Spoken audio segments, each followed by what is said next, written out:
सबके दिलों की धड़कन लगातार आप लोगों के बीच में रह करके काम करने का अवसर मिला है।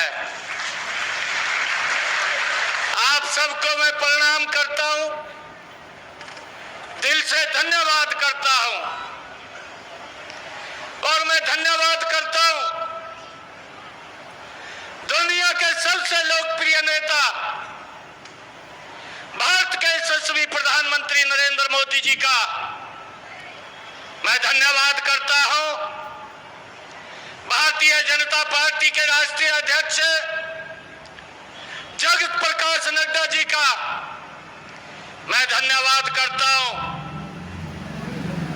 भारत के गृह मंत्री आदरणीय अमित शाह जी का मैं धन्यवाद करता हूं।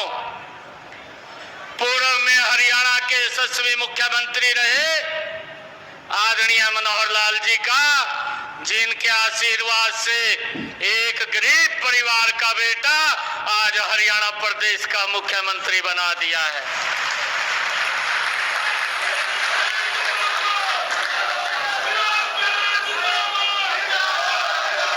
भाइयों, ये संभव ये कहीं और नहीं, ये भारतीय जनता पार्टी के अंदर संभव होता है।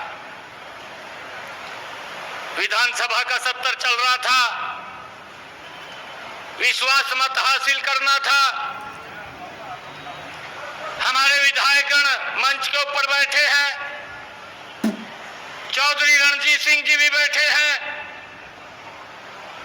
हमारे सामने कांग्रेस के नेता बैठे थे। मैं मंच से मैं फ्लोर ऑफ द हाउस बोल रहा था। हाउस के अंदर मैंने बोला कि ये भारतीय जनता पार्टी है, ये नरेंद्र मोदी की है। कांग्रेस के अंदर अगर मुख्यमंत्री बनाना होता है तो ये सोचना पड़ता है कि बापू मुख्यमंत्री है, आगे कौन बनेगा। ये विचार होता था कि उसका बेटा ही बनेगा, परंतु ये भारतीय जनता पार्टी है, इसके अंदर विचार होता है कि एक कार्यकर्ता कौन सा बनेगा। ये विचार होता है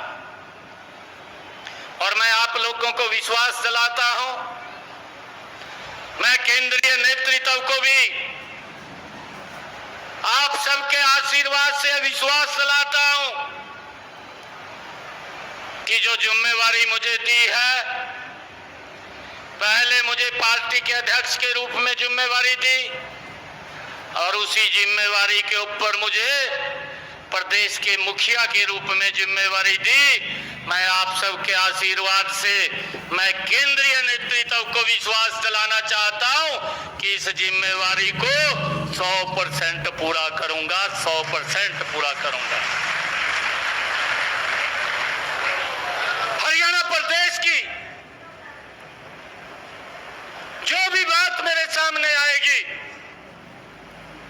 जो जन की आवाज होगी, उस आवाज को प्राथमिकता के आधार के ऊपर लागू करने का काम करेंगे। भाइयों,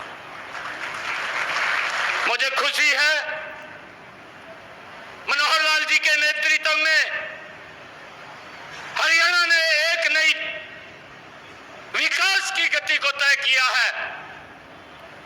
हम देखते थे जहां से मुख्यमंत्री बनता था उसी क्षेत्र के कुछ एरिया में विकास सिमट करके रह जाता था। आदरणीय बराड़ा जी बोल रहे थे मंच से अभी आपके बीच में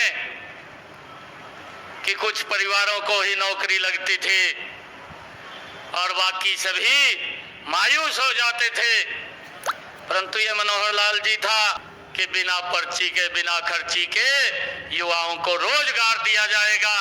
और मुझे खुशी इस बात की है कि आज ऐसा सिस्टम डेवलप किया है भारतीय जनता पार्टी ने कि आज गरीब माँ का बेटा भी हरियाणा सरकार के अंदर SCS अधिकारी लग जाता है। भाइयों, ये ऐसा सिस्टम खड़ा किया है।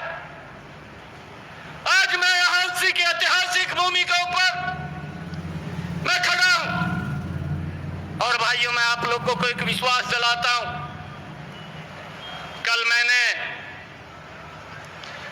गरीबी के अधिकारियों को बुलाया था।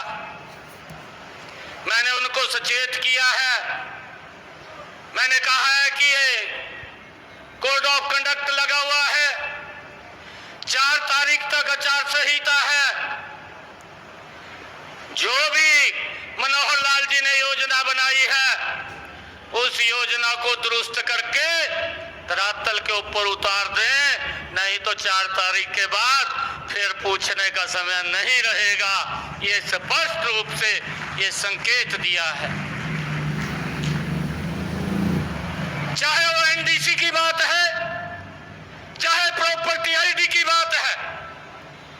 अरे मनोहर लाल जी ने मेहनत करके लोगों के हित के लिए योजना बनाई, और उस योजना के अंदर कहीं कमी है तो उसको 4 तारीख से पहले उसको दुरुस्त करके लोगों को लाइन में ना लगना पड़े, लोगों को कहीं भी प्रतीक्षा ना करनी पड़े। जो मनोहर लाल जी ने नीति बनाई है, उस नीति को दुरुस्त करके लोगों तक लाभ पहुंचाने का सुनिश्चित करना ये आपकी जिम्मेवारी है। इसको लेकर के मैंने स्पष्ट रूप से अधिकारियों को कहा है भाई, ताकि किसी भी व्यक्ति को कोई दिक्कत परेशानी ना हो। और इसको लेकर के हमारी सरकार की जिम्मेवारी है कि लोगों को सुविधा देना, लोगों तक लाभ पहुंचाना। यह मैंने पहली बार देखा है। नहीं तो भाइयों,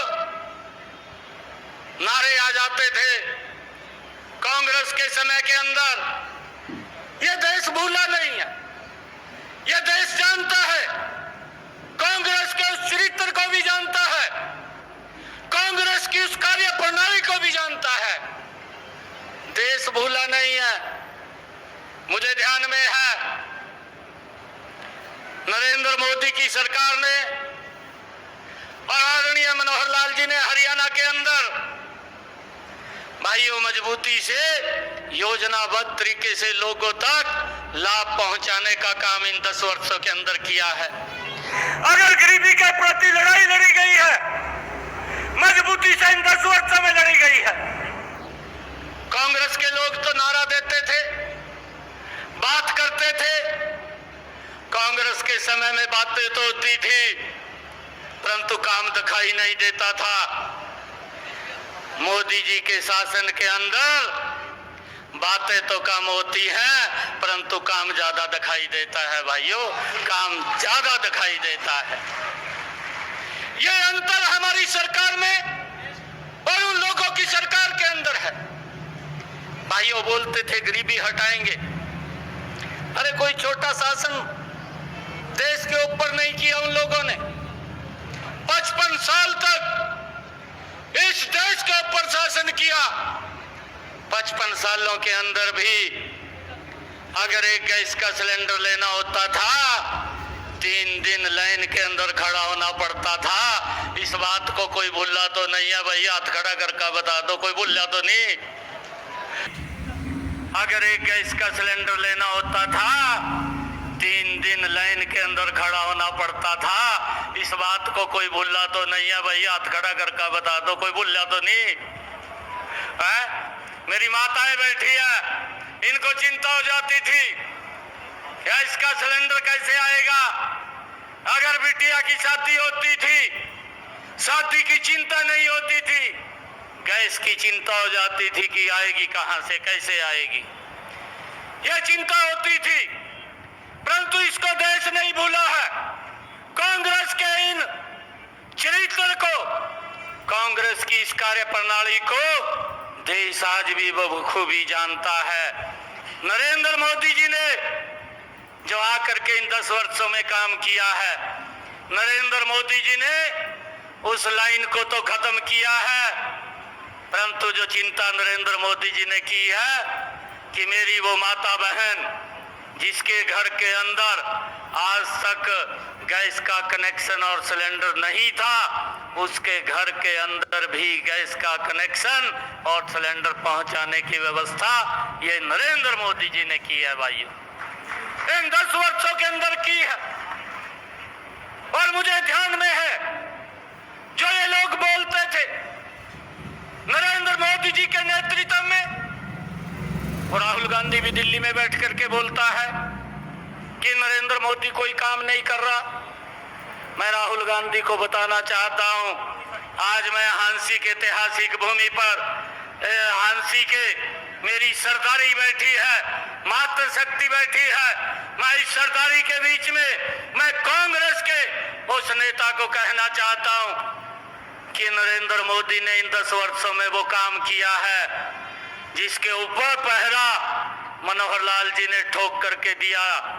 और भाइयों, ये काम नरेंद्र मोदी जी ने किया है कि अगर आप किसी बड़े हॉस्पिटल में दिल्ली के अपना इलाज करा सकते हैं, मेरे हांसी का गरीब व्यक्ति भी उस हॉस्पिटल में जाकर के अपना इलाज करा सकता है।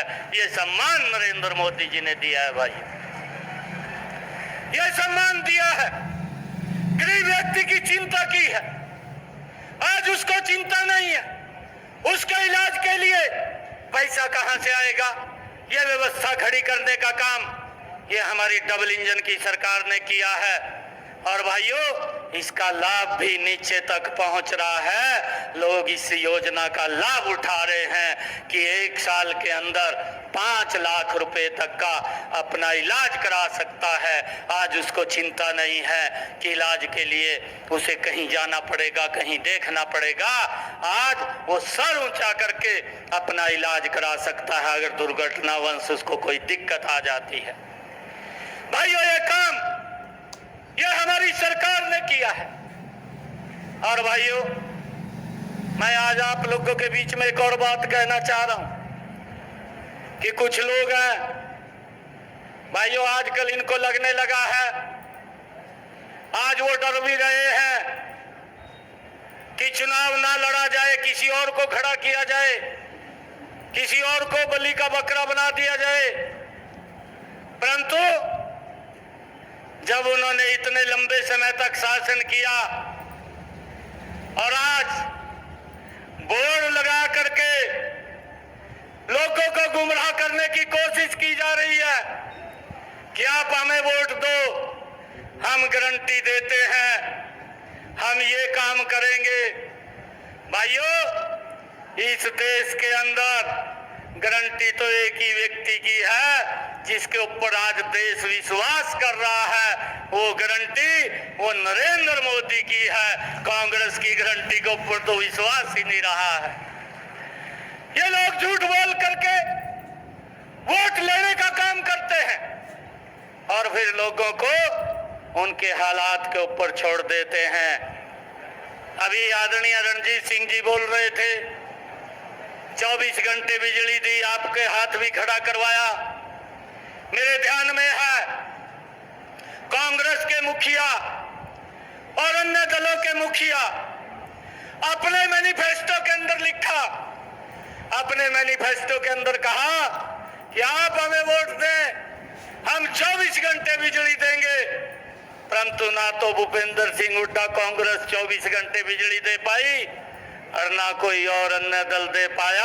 अगर 24 घंटे बिजली देने का काम किया तो ये भारतीय जनता पार्टी की सरकार ने किया है। भाइयों, भारतीय जनता पार्टी की सरकार ने किया है। इस बात को हमें समझना है। आज अगर रोड्स की बात करें, अगर आपने यहां से चंडीगढ़ जाना होता था 2014 से पहले का, आप लोग वो सिनेरियो याद कीजिए कि सुबह हांसी से चलते थे, शाम को चंडीगढ़ पहुंचते थे। परंतु ये नरेंद्र मोदी जी का कमाल है, ये डबल इंजन सरकार का कमाल है कि आज अगर आपने चंडीगढ़ जाना है, आप यहां से हांसी से चलते हैं, 2.5 घंटे 3 घंटे के अंदर आप चंडीगढ़ पहुंच जाते हैं। ये कमाल भी अगर हुआ है तो ये इस डबल इंजन की सरकार में, ये नरेंद्र मोदी जी की सरकार के अंदर हुआ है। भाइयों, मैं आप लोगों से ये अपील करने के लिए आया हूं कि आप हम सब मिलकर के ऐसे व्यक्तित्व को जिसने देश को तो एक नई दिशा दी है, लोगों के जीवन को तो सरल करने का काम किया है और उसके साथ साथ देश के सम्मान को भी बढ़ाने का कार्य नरेंद्र मोदी जी की सरकार ने किया है। चाहे हमारी माता है, चाहे हमारी बहन है, आज देश के अंदर